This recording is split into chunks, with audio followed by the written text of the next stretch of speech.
പറഞ്ഞാൽ കാട്ടുതൈലം ഞങ്ങളുടെ പാരമ്പര്യ തൊഴിലാണ്. പിന്നെ ഒടിവ്, ചതവ്, കൈകാൽ പൊട്ടിയൽ, അസ്ഥി പൊട്ടിയൽ കെട്ടിക്കൊടുക്കുന്നതാണ് ഞങ്ങളുടെ ജോലി.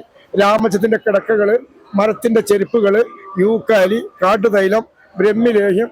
പിന്നെ നമ്മൾ വിളിച്ച് പറഞ്ഞു കഴിഞ്ഞാൽ ഞങ്ങൾ കൊറിയറിലായിട്ട് ഡൽഹി, ബോംബെ, ലക്നോ, ഹൈദരാബാദ്, അഹമ്മദാബാദ് ഒക്കെ സരസ് മേളയിൽ എന്നെ ആദ്യം കൊണ്ടുപോയിരുന്നു. വയനാട് ജില്ലയിൽ പുൽപ്പള്ളി എന്ന് പറയുന്ന സ്ഥലത്താണ് എൻ്റെ വീട്. പുൽപ്പള്ളിയിൽ നിന്ന് 1.5 കിലോമീറ്റർ ഭൂതാനം കോളനി എന്ന് പറയും.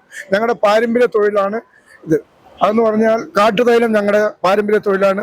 പിന്നെ ഒടിവ്, ചതവ്, കൈകാൽ പൊട്ടിയൽ, അസ്ഥി പൊട്ടിയൽ കെട്ടിക്കൊടുക്കുന്നതാണ് ഞങ്ങളുടെ ജോലി. രാമച്ചത്തിന്റെ കിടക്കകള്, മരത്തിന്റെ ചെരുപ്പുകള്, യൂക്കാലി, കാട്ടുതൈലം, ബ്രഹ്മിലേഹ്യം, പിന്നെ ദന്തപ്പാല, ത്വക്ക് രോഗം, ചൊറിച്ചലിനൊക്കെ ഉപയോഗിക്കുന്നത്. പിന്നെ മൈഗ്രീൻ ബാം, ഇങ്ങനെയുള്ള ഉൽപ്പന്നം കൊണ്ടാണ് ഞാൻ വയനാട്ടിൽ നിന്ന് ഞങ്ങളെന്നെ കൊണ്ട് കുടുംബശ്രീ ആയിട്ട് ഇങ്ങനെ ഇവിടെ വന്നിരിക്കുന്നത്. ഞാൻ അധികം ബ്ലോക്കിന്റെ മേളകളിൽ കൂടെയാണ് അധികം പോക്ക്. ആദ്യം തന്നെ ബ്ലോക്കിന്റെ മേള, ഇപ്പൊ ആദ്യമായിട്ടാണ് ഈ കുടുംബശ്രീയിൽ ഇങ്ങനെ വൈഫിന്റെ ഇതിൽ വരുന്നത്. പിന്നെ കിടക്കുകളുണ്ട്, രാമച്ചത്തിന്റെ പേരിന്റെ കിടക്ക.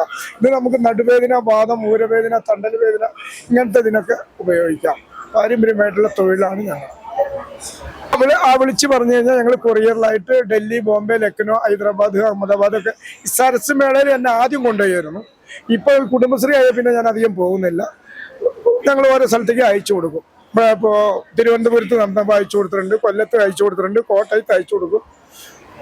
എല്ലാ ജില്ലകളിൽ കൂടി ഞങ്ങളിങ്ങനെ അയച്ചു കൊടുക്കുന്നുണ്ട്.